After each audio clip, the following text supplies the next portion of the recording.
Hi guys, welcome to my channel TK की दुनिया।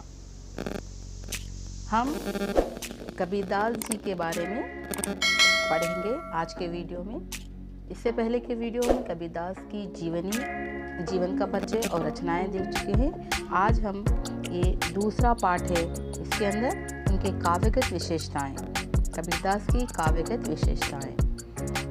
भाव पक्ष, दार्शनिक विचारधारा। कबीर के काव्य में एक सुनिश्चित दार्शनिक विचारधारा मिलती है। जिस युग में कबीर का जन्म हुआ उस समय अनेक धार्मिक परंपराएं प्रचलित थी। कबीर ने सबसे सार तत्व को ग्रहण किया और एक नए संप्रदाय अथवा पंथ का प्रवर्तन किया, जिसे कबीर पंथ अथवा निर्गुण पंथ के नाम से जाना जाता है। निर्गुण पंथ में वेदांत के अद्वैतवाद, इस्लाम के एकेश्वरवाद, वैष्णव धर्म के भक्तिवाद तथा नाथ संप्रदाय के हठयोग और सूफियों के प्रेम तत्व का समन्वय है। कबीर ने ब्रह्मा अथवा ईश्वर को राम नाम से पुकारा है। कबीर के राम निर्गुण सगुण से परे ब्रह्मा का पर्याय है। निर्गुण सद्गुण से परे तहाँ हमारे राम वहाँ सर्वव्यापी है। खालिक खलक, खलक में खालिक सब घर रही समाए। खालिक खलक, खलक में खलिक सब घर रही समाए। अद्वैतवादी विचारधारा में आत्मा परमात्मा को तात्विक दृष्टि से एक माना गया है। कबीर भी ऐसा मानते हैं। पानी ही ते हिम भया, हिम हवै गया विलाय। पानी ही थे हिम भया, हिम हवै गया विलाय। जो कचू था सोई भया, अब कुछ कहा ना जाए। जो कचू था सोई भया, अब कचू कहा ना जाए। जीवात्मा और परमात्मा के बीच की सबसे बड़ी बाधा है अहम। जीवात्मा और परमात्मा के बीच की सबसे बड़ी बाधा है अहम। जब तक जीव अहम से घिरा रहता है, उसे ब्रह्मा के साथ एकाकारित की अनुभूति नहीं होती। जब मैं था तब हरि नहीं, अब हरि है मैं नाही। प्रेम गली अति सांकरी, या में दो ना समाही। प्रेम गली अति सांकरी, या में दो ना समाही। जब मैं था तब हरि नहीं, अब हरि है मैं नाही। प्रेम गली अति सांकरी, या में दो ना समाही। अहम का कारण माया है। जब जीव माया से घिरा रहता है, उसे ब्रह्मा का ज्ञान नहीं होता। काम, क्रोध, लोभ, मोह, मद और स्त्री तथा धन आदि माया के ही रूप हैं। यही कारण है कि अपनी वाणी में कबीर ने जीव को इन सब से दूर रहने की सलाह दी है। एक कनक अरु कामिनी, दो अग्नि की जाल। एक कनक अरु कामिनी, दो अग्नि की जाल।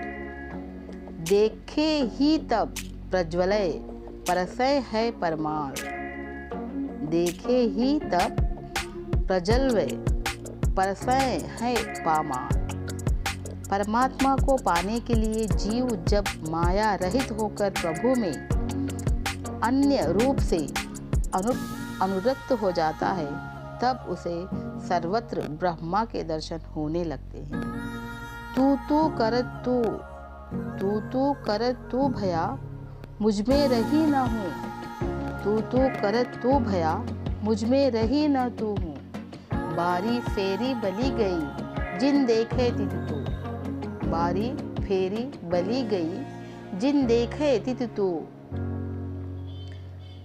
अब रहस्यवादी भावनाएं, कबीर जी की रहस्यवादी भावनाएं। कबीर के काव्य में हमें अनेक स्थलों पर रहस्यात्मक के दर्शन होते हैं। कबीर ने परमात्मा को अनेक रूपों में अनुभव किया है और उसने अपनी विरह व्याकुलता की मार्मिक अभिव्यक्ति की है। राम प्रियतम है और कबीर की आत्मा उसकी बहुरिया है। राम मोरे पिया, राम मोरे पियो, मैं राम की बहुरिया। नंबर 3, समाज सुधार की भावनाएं। कबीर की मान्यता है कि मनुष्य मनुष्य सब बराबर है, उनमें न कोई ऊंचा है न नीचा, और परमात्मा की भक्ति तथा उसे पाने का सबको अधिकार और अवसर है। हिंदू मुसलमान ब्राह्मण शूद्र आदि का भेद ईश्वर प्रदत्त नहीं बल्कि मनुष्य द्वारा कल्पित है। कबीर की दृष्टि में जाति पाति पूछे नहीं कोई, हरि को भजे सो हरि को होय। जाति पाति पूछे नहीं कोई, हरि को भजे सो हरि को होय। निर्गुणपंथी होने के कारण कबीर ने भक्ति के लिए अनंत के मार्ग को चुना है। निर्गुणपंथी होने के कारण कबीर ने भक्ति के लिए अंतस के मार्ग को चुना है। यही कारण है कि ईश्वर प्राप्ति के लिए बाह्याचारों का उन्होंने तीव्र विरोध किया है। हिंदू मुसलमान उन्होंने एक हिंदू मुसलमान यदि हिंदुओं की मूर्ति पूजा, छापा तिलक और वेदादि के अध्ययन को निस्सार ठहराया है, तो दूसरी ओर मुसलमानों की नमाज आदि की भी खुलकर बसरना की है, विरोध किया है। कुछ उदाहरण प्रस्तुत है। लाडू लावर लापसी, पूजा चढ़े अपार, पूजी पुजार हजारा लय चला, दे मूर्ति के छार। लाडू लावर लापसी, पूजा चढ़े अपार, पूजी पुजार हजार लय चला, दे मूर्ति के छार। कांकर पत्थर जेरी के मस्जिद लाय बनाए, कांकर पत्थर जोरी के मस्जिद लाय बनाए। ता चढ़ी मुल्ला बांग दे, क्या बहरा हुआ खुदाए। कबीर को प्राय अक्कड़ कवि कहा जाता है। कबीर को प्राय अक्कड़ कवि कहा जाता है। इसका कारण यह है कि सामाजिक कुरीतियों पर उन्होंने जबरदस्त चोट की है। उनकी अखंडता, उनकी अक्कड़ता समाज कल्याण की भावना से अनुप्रेरित है। कबीर ने अशिक्षित होते हुए भी जनता पर जितना व्यापक प्रभाव डाला है, उतना अनेक विद्वान भी न डाल सके। कला पक्ष। भाषा कबीर पढ़े लिखे नहीं थे। उनका ज्ञान सत्संगत और ब्राह्मण से अर्जित था। यही कारण है कि उनकी भाषा में पूर्वी, अवधी, राजस्थानी, ब्रज, पंजाबी, खड़ी बोली, अरबी और फारसी आदि अनेक भाषाओं का प्रयोग है। कबीर की भाषा